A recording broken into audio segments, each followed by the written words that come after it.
اور ان کو نوح کا قصہ پڑھ کر سنا دو جب انہوں نے اپنی قوم سے کہا کہ اے قوم، اگر تم کو میرا اپنے درمیان رہنا اور اللہ کی آیتوں سے نصیحت کرنا ناگوار ہو تو میں تو اللہ پر بھروسہ رکھتا ہوں،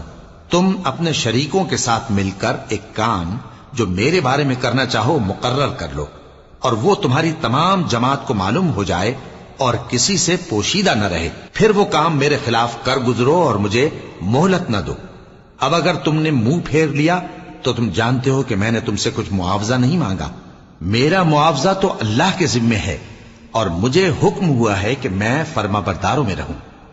پھر ان لوگوں نے ان کی تکذیب کی تو ہم نے ان کو اور جو لوگ ان کے ساتھ کشتی میں سوار تھے سب کو طوفان سے بچا لیا اور انہیں زمین میں خلیفہ بنا دیا، اور جن لوگوں نے ہماری آیتوں کو جھٹلایا ان کو غرق کر دیا۔ تو دیکھ لو کہ جو لوگ ڈرائے گئے تھے ان کا کیسا انجام ہوا۔ پھر نوح کے بعد